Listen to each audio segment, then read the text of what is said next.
السلام عليكم ورحمة الله وبركاته.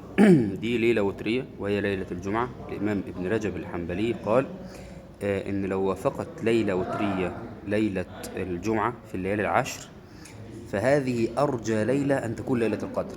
طيب، نعمل إيه بقى؟ لو أدركنا ليلة القدر نقول إيه أو نشغل نفسنا في الليلة دي بإيه؟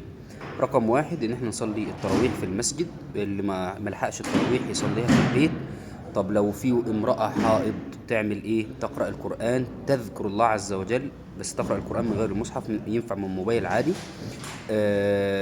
تسبح، تذكر ربنا، لأن القيام مش بس صلاة، القيام هو إحياء الليل بطاعة الله عز وجل. تمام؟ طب ايه افضل دعاء نقوله؟ واشمعنى الدعاء ده تحديدا؟ السيدة عائشة رضي الله عنها سألت النبي صلى الله عليه وسلم: أرأيت إن أدركت ليلة القدر ماذا أقول إيه في الليلة دي؟ قال: قولي اللهم إنك عفو تحب العفو فاعف عني. طيب، يعني ما أقولش بقى يا رب حتة عربية كده صغننة، ولا مليون جنيه مثلا، ولا شقة كده عشان أتجوز، ولا أسأل ربنا الزوجة الصالحة أو الزوج الصالح؟ شوف بقى فايدة اللهم إنك عفو تحب العفو فاعف عني. تسلم لي، جزاك الله خير. النبي صلى الله عليه وسلم لما اختار ده تحديدا لأن هو أفقه الناس بالله عز وجل صلى الله عليه وسلم. العفو معناه إيه؟ إن ربنا سبحانه وتعالى يمحو الذنب.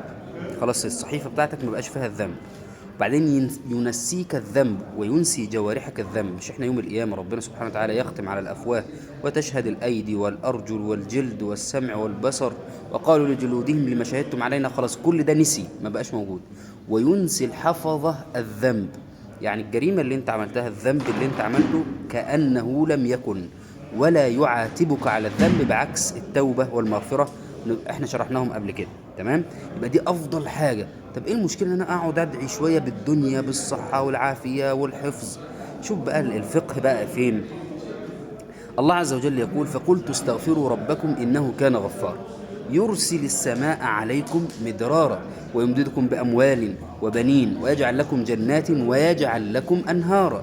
علشان انت استغفرت، فما دعتش بالمطر، ما دعتش بالمال، ما دعتش بالأولاد. فانت اذا دخلت في هذه الجزئية ان انت بتستغفر الله عز وجل، كل حاجة هتيسر. النبي الكريم صلى الله عليه وسلم يقول: من لزم الاستغفار جعل الله له من كل هم فرجا ومن كل ضيق مخرجا ورزقه من حيث لا يحتسب. فاحنا عايزين بقى ايه؟ نبقى عندنا فقه. اشغل نفسي طول الليل: اللهم انك عفو تحب العفو فاعف عني. امرأة في البيت تصلي ما فيش مشكلة، يكتب لها إحياء ليلة القدر. امرأة حائض تذكر ربنا وتكثر من الدعاء فيكتب لها إحياء ليلة القدر. إحياء ليلة القدر مش بس في الصلاة في المسجد، ممكن الإحياء في البيت عادي مفيش مشكلة خالص. واحد في شغله، واحد عنده نبطشية بالليل، أعمال التي لا يمكن للإنسان أن يتركها لمصلحة العباد. قرآنك معاك، سبحتك معاك، دعائك في لسانك شغال.